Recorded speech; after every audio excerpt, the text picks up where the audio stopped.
I'm Heather. I'm Nate, and this is Lacey. We're We're going to Las Vegas! And on our way, we had to stop at the most unusual stop I've ever seen off the side of a highway. It was called Eddie's World, and it was the biggest snack shop / candy store / restaurant I've ever seen. The giant ice cream cup on the side of the road lets you know where it is. And as soon as you enter inside, you can't help but become a kid again.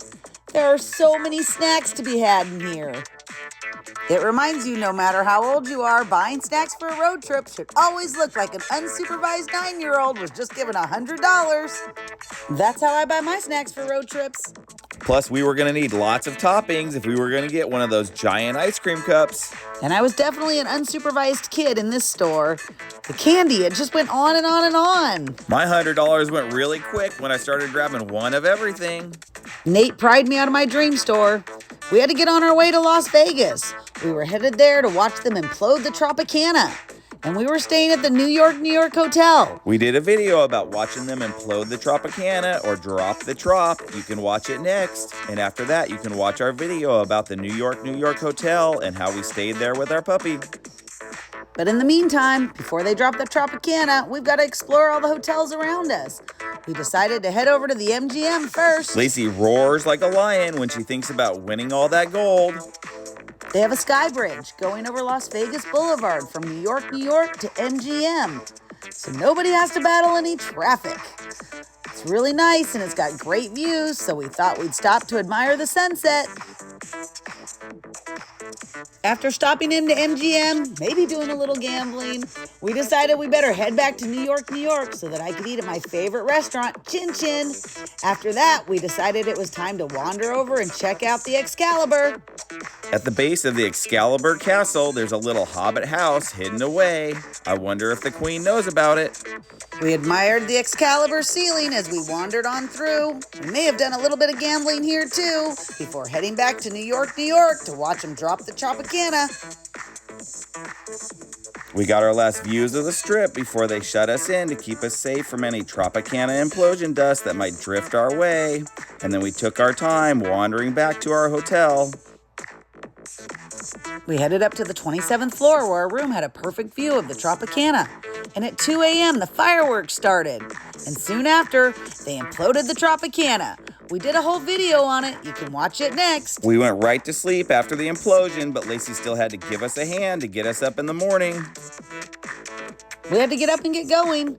We were going to stay in Vegas a couple more days, but we were going to switch to a little bit more comfortable hotel. It was on the north end of the Strip, and it was the Marriott Residence Inn, and it had nice grass for Lacey. We did a much more relaxed video about that hotel, and you can watch it after you watch the others. And after a day of switching hotel rooms, we got comfortable, all settled in, and that night we decided to head down to Fremont Street. Fremont Street is the old downtown Las Vegas, but it's been transformed into the Fremont Street experience with lights and music and people flying overhead, all surrounded by those old casinos that made Las Vegas what it is. We followed the signs to a parking structure, and when we came out, to one side of us was the Fremont East that looked to have some old-timey signs that reminded you what it used to be like in the old days. Those casinos used to be the big highlights when you came to Las Vegas, but now they're dwarfed by the huge mega casinos that are across town. We decided to head the other direction. We started walking past some pretty funny restaurants. And it didn't take long before we got to the pedestrian mall with the covered skyway that lit up like a TV screen. People were also ziplining along it. The music matched up with the lights and the people flying overhead, so it felt like an immersive concert that went all the way to the heavens. I was mesmerized. I could have sat and watched this all night long. Luckily, there were so many other things to get your attention, like these 3 women on stage with their wings.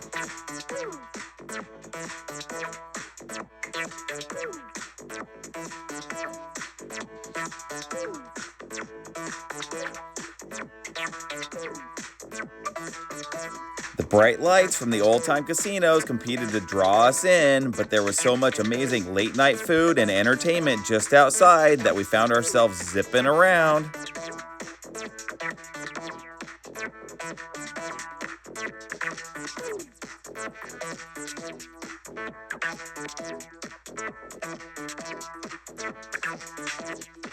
And there was no shortage of street performers down here, all doing their own thing. And they were out here no matter what their talents were.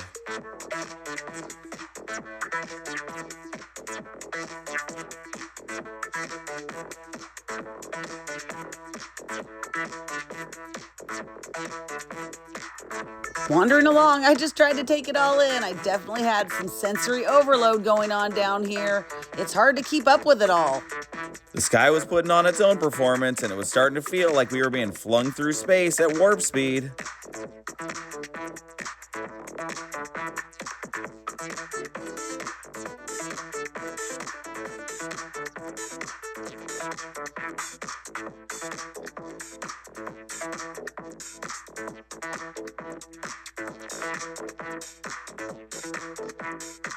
Dance music was blaring throughout the streets, and everybody felt like dancing.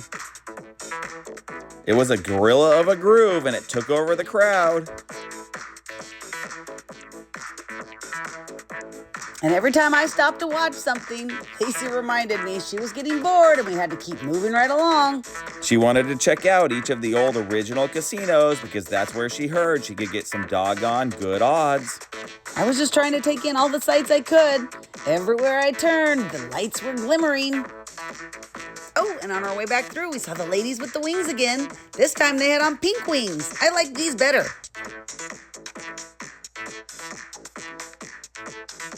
Not to get sidetracked for too long, we had to keep on moving. But boy, the lights were glimmering everywhere, and I couldn't stop looking at the ceiling. When world-class singers weren't dropping in on top of us with custom remixes, people were flying around in space. There was another stage with more performers. I had to stop and watch for a moment.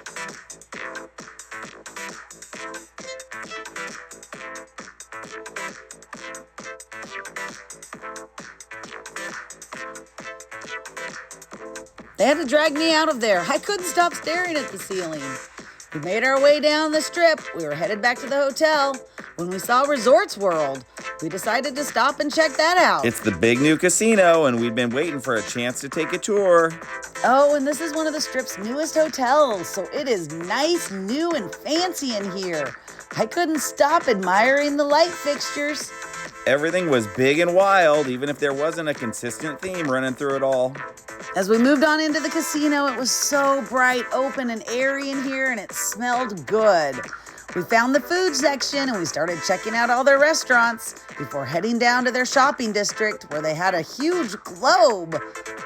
We laughed it up with the globe for a little while until we mentioned how popular the sphere was, and then it started crying.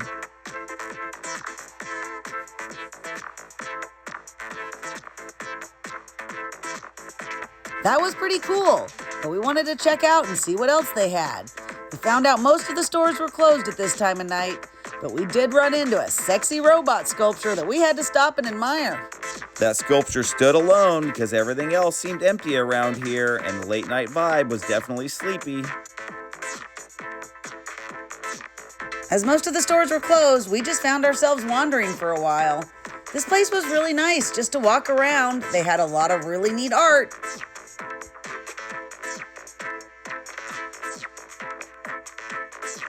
We couldn't tell if this was a carry-on car or a roly-poly roadster. Lacey thought it was a giant red ball that we should roll down the hall. And it looks like all the restaurants were getting in on the art game too. Everything was just a little bit unique.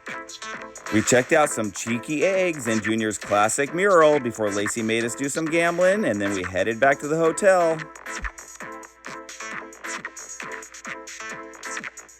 The Residence Inn is just one street off the strip, so you get all the pretty lights while still being right on the monorail line.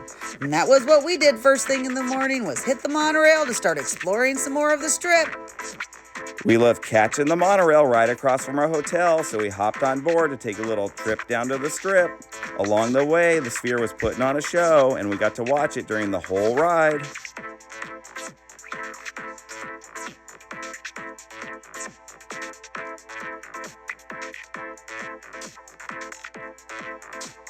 We decided to skip the first stop and head on to the second, which was the Paris Hotel and Casino. Lacey decided she wanted to try some of that Las Vegas luck and head into their casino. She was hoping to clean up in Paris, so she was looking everywhere she could to find a few extra coins. This is always a fun hotel with its Paris theme, its cobblestone streets. If just for a moment you might feel like you're walking in a little village in France. But because this is Vegas, it's a Vanderpump village where a fight might come rolling out of the bar at any moment.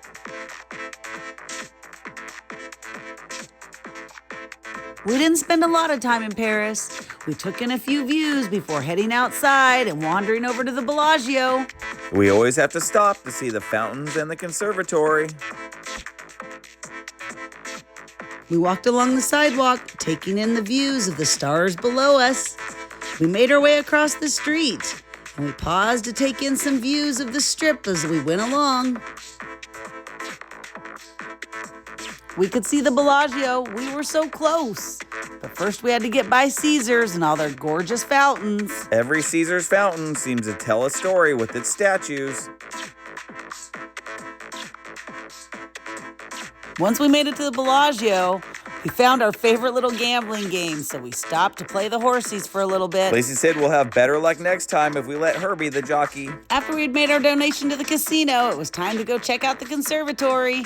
It's always gorgeous in here, and I always like to see what they have going on. It's the most lively exhibit in Las Vegas. This must have been their fall installation. It was pretty cool. It was a fantasy fairyland where the bugs were as big as birds.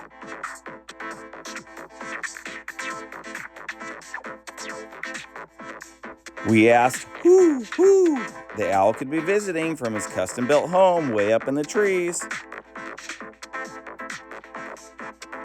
We spent a lot of time trying to figure out how to take the perfect picture in here. Lacey was laughing at us. I just love it in here. It always smells so good with all the flowers, and they make you feel like you've stepped into some magical, enchanted forest. Every season brings a brand new display with the most beautiful flowers from that time of year. And it looks like you can even reserve a table to have brunch here. How cool would that be? You could spend your brunch talking to the owl, but all that wisdom would make your head spin until it felt like it was going to explode.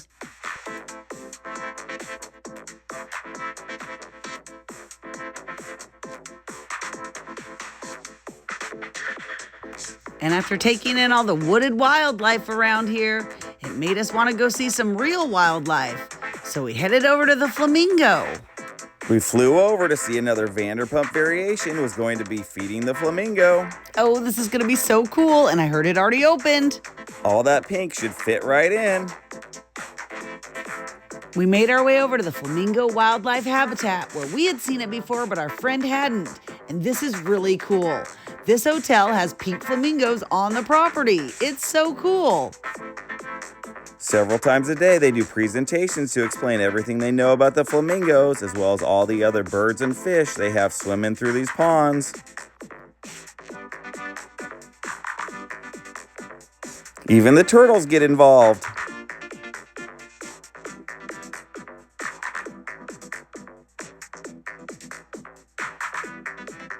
Such a nice, peaceful place to get away from all the hustle and bustle of the Las Vegas Strip. You feel like you've just entered into a little paradise. The flamingos walking around made us all feel like we'd migrated to a Chilean lagoon until we tried standing on one leg and couldn't do it for even 1 minute. We said goodbye to the flamingos as we headed back to the link to catch the monorail. And after grabbing a delicious dinner, it was time to hop back on the monorail because we were going to go exploring some more of Vegas. I really was enjoying riding the monorail. I loved going by the Sphere every time. The big lit-up ball looked small enough to eat until you got up close and realized that this Big Mac might eat us and the monorail. We didn't have far to go. We hopped off at the link again so we could cross the street and head over to Caesars. We had lots to explore in this one.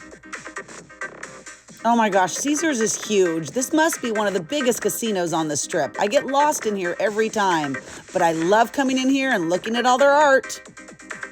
Each sculpture tells a story, and usually a tragic one, just like the slot machines. And of course, being so big, they have tons of gambling, which Lacey really wanted us to stop and do some, but I told her we had lots of exploring to do first. Wow, they do such a good job on their sculptures. I feel like I'm looking at the original art piece. You looked at that one for an awful long time. We made our way through Caesars, just checking everything out, enjoying the party-like atmosphere. I couldn't wait to get to one of my favorite restaurants. Lacey wanted to take a break, but we weren't stopping because there's always something new to see here in Caesars. And besides, there's no slowing down in Las Vegas. Wow, isn't that a gorgeous ceiling? We made it to the Fountain of the Gods, and these sculptures were incredible. The gods were putting on a show to let us mere mortals know that we were powerless to stop them and that they would be around for long after we're gone. We finished exploring the Fountain of Gods, only to head right into the Caesars Forum, which is a huge shopping mall with high-end designer stores. Lacey asked if she could just take a break while we window shopped. It looked like LeBron was looking for his place amongst the gods. We wandered all around window shopping, checking it all out, knowing the devil is in the details, and we made sure we were checking them all out. The statues pointed us to the shopping district where you could buy almost anything, including a new face. Oh yeah, that was weird. And I still want to buy one. Lacey met a local, and after some quick chatting, she asked, how the heck do we get out of here? They told her just to take the escalator. Unfortunately, there were so many, we didn't know which one. It was like being in a drawing where the stairs never ended.